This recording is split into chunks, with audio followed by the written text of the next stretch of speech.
بس باجارکی که هوقصا شارستانی و مدنیت تدا جیابن ده سینی صفراویجی گلک مشهور به باجار آمده به کذب خواه به هر جور و جلب کذب خواه هر وصاب چند شیرانی خوشی ناو و دنگ خود جهان دا بلاف کریه کو یک جوان شیرانیان جی یا سرکه قدایفه او قدایفه کو به دست بهتر جی اوستاین بینگولی تینا شکرن یعنی افچاند بهتر یعنی من راستی و جی بشه حق وانجی تسلیم بکه او اوستاین بینگولی که هاتن باجار آمده لوه داره وان شیرانیان چکرن داخواست جوان قدایفه را زیده شده به از بجم ناویتا چیه احتماله که مازن ناوی محمد راسته یا نه؟ ناوی محمد خیراتم امری خودی وقتی که تل دیاربکر د چارچی دا گو محمد دی حبل تبلیرن یعنی جبر کو هر کس لوی داره محمد چاوت باشی ساقی جان این چوانم باشه سلامتیات محمد خورتکی تازه دلالی هجای قاس قدایفه تو شیرینی یا قدایفه قدایفه من شیرینه تو نه شیرین تو تعلیانی شیرینه قدایفه من دا شیرینه قدایفه دیاربکر باشه دو جلب کد بجن دو جوری قدایف باجار آمده زیاده مشهورین یک قدایف فستق و دو جیب گوزا چید به پکی فستق و گوز کو دارید فستاج انتپتی گوزیش خو اما انتپت غازن از یان صنایع ویه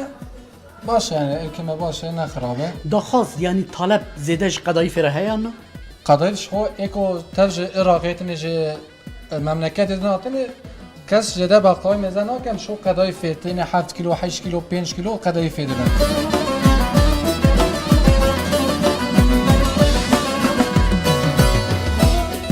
او هابد من نشانه و از بنی بگمان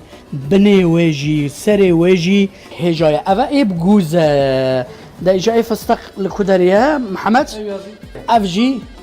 ایت فستقانه که اوها ونهال ویدری بونا محمد